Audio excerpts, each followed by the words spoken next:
Hey guys, so today we are going to be talking about The Ordinary. Now, I've covered this brand extensively on my blog. I've tried many of their products and I'm going to go through them with you today, tell you about the hits and misses, what you should get if you're interested in the brand, and what you should leave in the store on the shelf. So let's get right on into it. I have oily skin. It's not really acne prone, but I do get hormonal breakouts, and that's just 2 or 3 zits every month around that time of the month.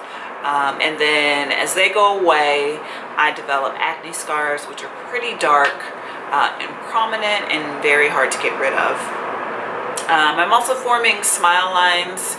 I have eye bags that I've been commenting or that I've been trying to get rid of for years, but that's like, you need to go get fillers. And crow's feet, and these are just natural aging mechanisms that can't really be prevented by topical skincare solutions. So getting right into it. And as you know, The Ordinary is a brand that has pretty cheap skincare products. So most of them are affordable in regards to skincare in general. But I think that it's not intuitive about which products you should get, because one, there's too many choices, and two, I find myself just wanting to put everything in my cart. So it is my hope that we can whittle it down a bit, and the first thing I'm going to talk about is the Squalane, the 100% plant-derived Squalane. I don't have that here to show you right now, but I've repurchased that twice, and of all of the oils that I've tried, I think this is the best one.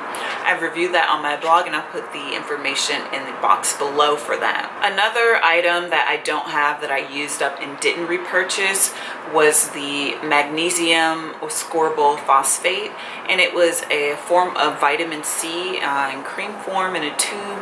That one was just kind of meh to me. I didn't really see any effects or anything, so I did not repurchase that, although I did use up the bottle reluctantly. So I have 7 products that I think are worth your time to pick up at The Ordinary. The first one I already mentioned, it's the 100% plant-derived Squalane. The second one I'll talk about is actually makeup, and it's the coverage foundation. And my shade is 3.2N, and it's got amazing coverage. It's not quite a matte finish. It does leave you a bit dewy, and I find that I want to set this with a powder, but I believe it was $7, and it reminds me a lot of the Fiona Styles foundation, or the Armani Maestro Fusion foundation. It's got that texture, that consistency, and it's pretty full coverage, medium to full coverage, but more leaning full coverage. There are many shades, but I think they could do with expanding the range. This is one of the last colors in the range, so somebody darker than me might not benefit from these foundations. Another oil from The Ordinary that I think is worth your time is the 100% virgin cold pressed Marula oil. And this I bought to test against the Squalane. The Squalane is pretty thick and heavy, and I feel like people who don't want a heavier oil on their skin will appreciate the Marula oil. And I'll say that as a person with oily skin, I was reluctant about the Squalane just because putting oil on top of oil has always been unusual to me, but then I actually tried it and it was fine. The Marula oil is a lot lighter than the Squalane, and it is 100% dupe for the Drunk Elephant one. I'll put that information in the description box below. I wrote up a post on that also. I also use this Marula oil for my hair, my natural hair, and my wigs, and it just sort of brings moisture into them without laying it down and making it look flat. So the Marula oil is something that you should check out. So the acid peel, AHA, BHA peeling solution, it's a 10-minute exfoliator, and it's the red one that it turns your hands red, your face red, and everything. You leave it on for 10 minutes and then you wash it off. Now, I'm a person that goes pretty heavy on the acids. My skin isn't really sensitive at all, so I can abuse it with acids, probably more than the average person would like to. And this is an adequate acid. For me, I was impressed using this. I leave it on for a bit longer than 10 minutes to get a bit more of the chemical exfoliation.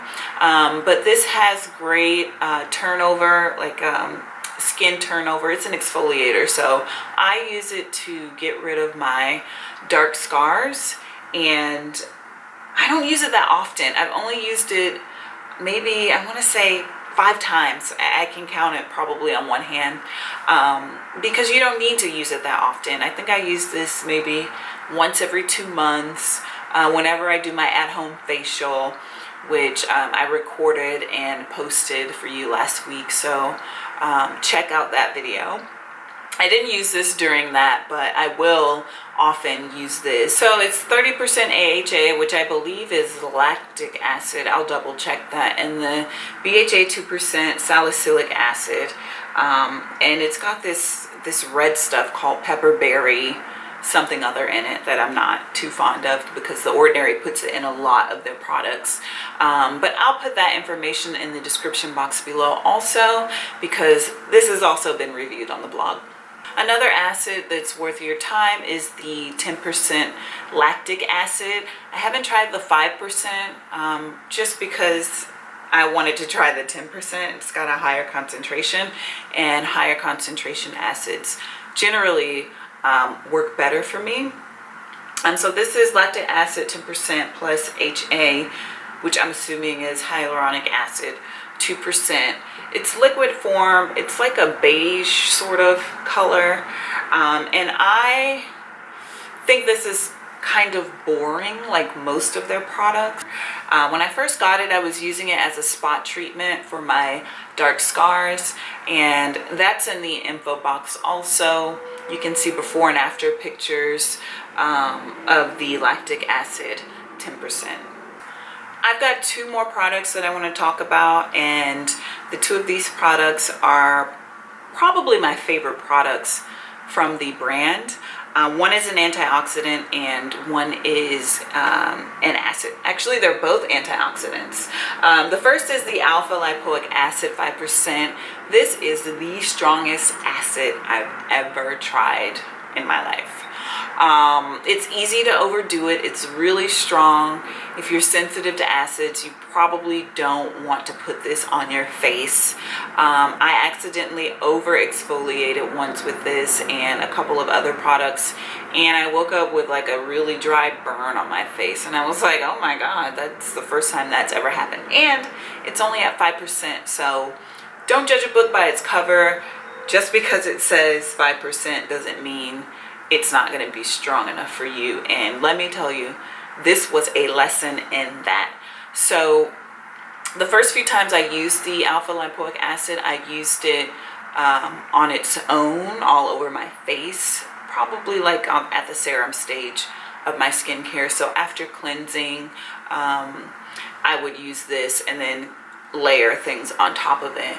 I thought it was too strong, so I ended up diluting it down and mixing it in with other products from The Ordinary, such as the Squalane, the Marula oil, and other things, just to dilute it down. And I made sure that I didn't mix it with anything that contained water, because that's a selling point of this antioxidant. And the other one that I want to talk about is the Resveratrol 3%, Ferulic acid 3%. So the Resveratrol 3%, Ferulic acid 3% is also an antioxidant, and I usually mix this in with other products from The Ordinary, other oils, and maybe an acid to create my Ultimate Beauty Oil, which I'll be talking about next. This antioxidant is in oil form.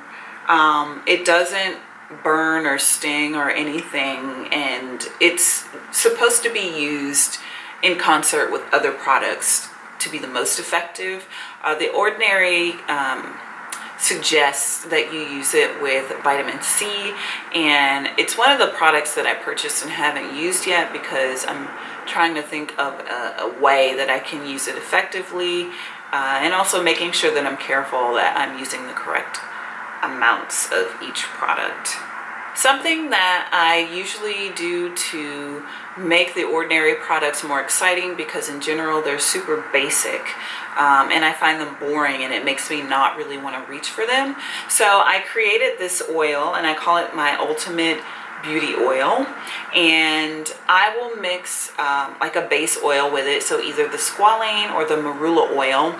Then I'll take an antioxidant, either the Resveratrol 3% or the alpha lipoic acid. It's usually the alpha lipoic acid because I don't really get to use it.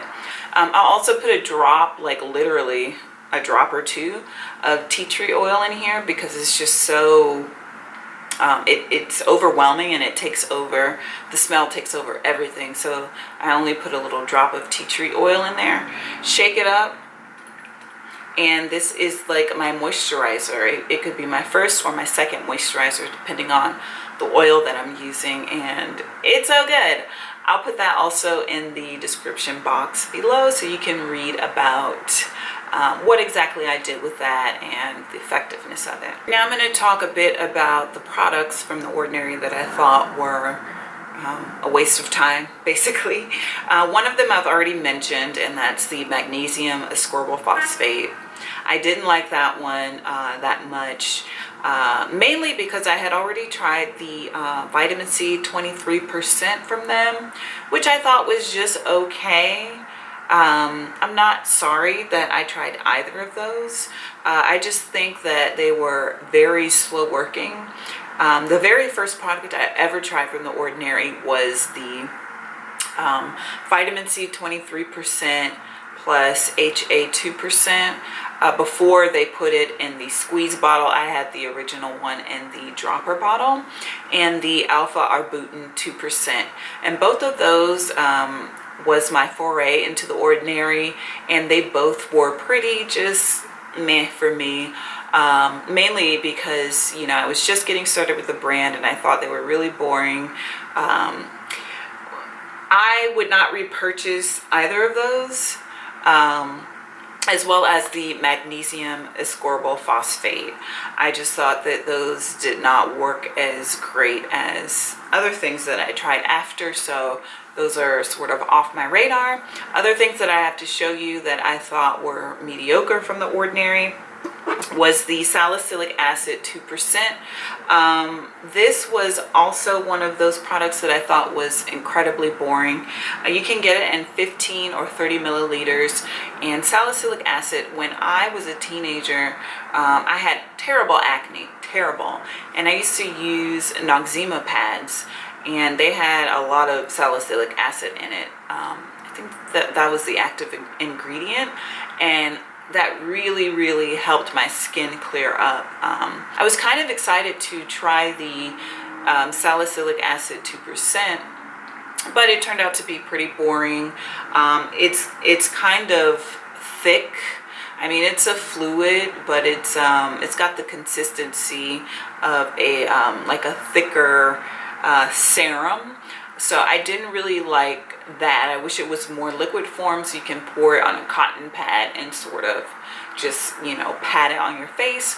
But the texture was a problem for me, in addition to the joy factor. It just did not get me excited. And, you know, it dries out apparently. I haven't picked this up in a while, and I'm really surprised to see it like nearly gone.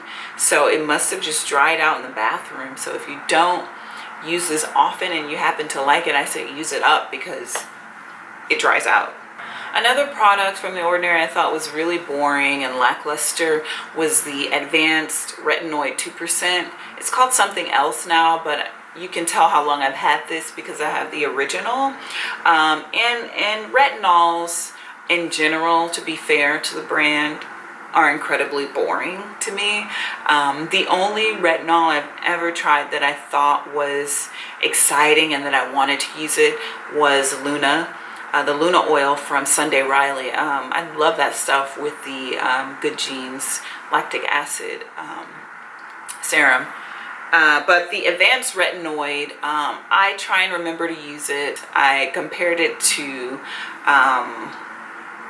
insulation in your house because it's something that is scientifically proven for anti-aging purposes, but you never get to see it due to the nature of it. You know, you just need to use it long term to prevent what would otherwise happen. I feel like retinols and retinoids do work, but they're just so boring. I am struggling to use all of this up. I usually just try and sneak it in and use it up on my neck a lot because I'm noticing some lines in my neck also. So I think I use this more on my neck than anywhere else. So yeah, once I finish this, I probably won't repurchase it just because I don't have the urge to reach for it. So the last item that I thought was really boring and meh, and that I won't be repurchasing, is the Glycolic Acid 7% toning solution.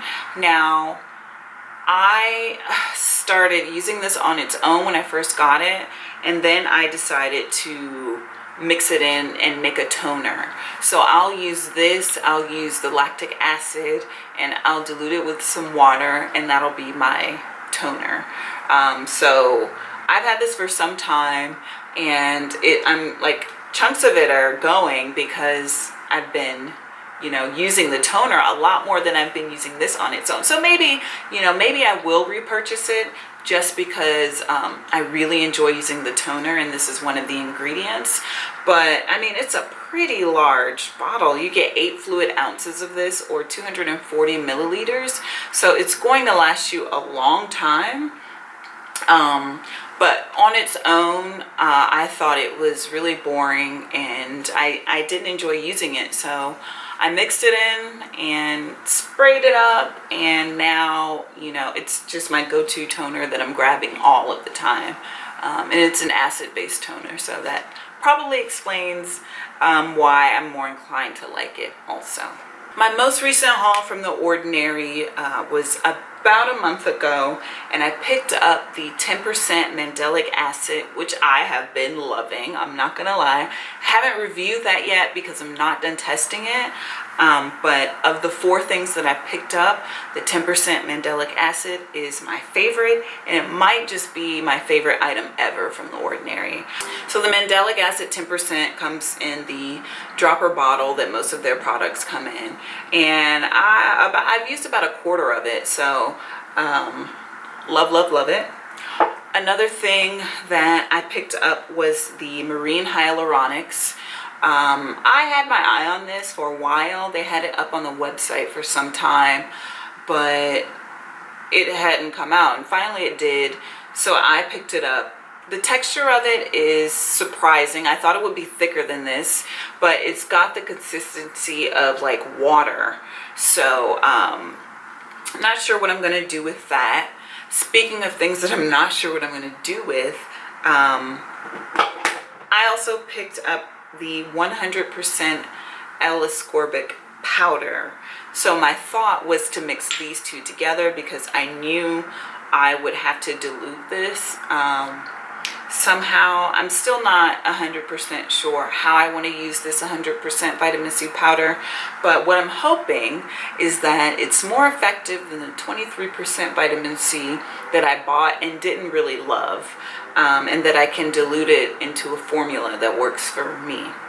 I also picked up the Natural Moisturizing Factors HA, and I've used this a couple times. It's got the consistency of like a lotion, but you know, I'm not a huge fan of it because of the way that it rubs in, and I don't find it that moisturizing. It is a bit sticky, and maybe it's just something that I'm going to have to use with the vitamin C powder. So maybe I join all these these three together. The Ordinary suggests that you combine it with the Resveratrol Ferulic acid. Now, there are a few brands that have a combination of vitamin C and ferulic acid resveratrol, and people seem really happy with those products. So that's something else I'm thinking of doing, and that's probably the first thing that I'll do with this. Before or after I dilute it, I don't know, I have to play around with it a bit. You get enough here that you can play around. This 20 grams that comes in here, and this is a powder. Some interesting things about this is that when I put it on my hand, like as a powder, it tingled quite a bit. I wanted to wash it off right away. I tried putting a drop of this, a drop of the powder in my hand, and a couple drops of the Marine Hyaluronics, rubbing it together, putting it on my face for like 5 minutes and washing it off, sort of using it like a mask. It turned my hands yellow, so beware of that. And also I had a few bumps on my forehead the following day, so I think my skin was not happy about that combination. So I need to play around with this a bit more and see where I land with it. So the Mandelic acid I've been using like 4 days on, 1 day off, and then going back to it. I realize that's a lot, but my skin is loving it, and I'm seeing great skin cell turnover and exfoliation. My dark marks are fading, and that's in concert with everything else that I have been using. So there's that. So that's my summary of everything that I own or owned from The Ordinary, things that I think you should pick up. If I had to choose 2 or 3 items, I would say pick up the Mandelic acid, pick up the Squalane, and pick up one of the antioxidants. I would say the Resveratrol, 3%, ferulic acid 3%, just because it's more universal. I think everybody can probably use it without any problems. And the other one is an aggressive acid. So I would say start off with those 2. Report back. Let me know how your experience is with The Ordinary. I'm not sure that I'm going to be buying anything else at the moment from the brand, just because I want to see the direction the company goes as far as management. Everyone must know what's going on there. At first I was like, oh, whatever, people are so dramatic and so sensitive, let that man live. But I think I read an interview with him, and it must have been like a Racked interview or something, and he, you know, for like this social justice warrior that he claims to be, he has some questionable views when it's convenient for him to have them. So depending on the direction of the company and what happens with that is dependent on whether or not I give them my money, give them any more of my money, because I mean, it's brilliant. There aren't many other skincare brands out there that are providing this service and these sorts of goods to people at a very reasonable price. You know, I was really into the brand because they showed us that you don't have to spend an arm and a leg in your firstborn child to, you know, afford effective skincare products. So it's unfortunate that the mouthpiece is also the CEO, and there's a very thin line between, you know, your company and your personal beliefs. So I'm observing that line, and I'm going to see what happens. But if something does change, and I'm okay with that, a few of the things that I have my eye on are the rosehip oil I want to try. And I know it's been out for a while, but I've never tried rosehip oil in general. And a lot of people say good things about it, so I'd be willing to try rosehip oil. The sunscreens, they have a bunch of sunscreens coming out. They've been pending for a while, so maybe this summer they'll be releasing them, as well as the watercolors. And I'm wondering if that's like liquid blush, or I don't know what that could be. like a lip tint or a skin tint or something like that. They haven't really said much about that to my knowledge. And more recently, the 100% cold press Barrage seed oil. That sounds intriguing. So those are the things that I have my eye on from the brand. Hopefully the company will make some positive changes so that we're not more divisive about, you know, buying the products. It shouldn't be this way. So there you are. I hope you found this video helpful. Don't forget to subscribe, and I'll see you guys soon. Bye.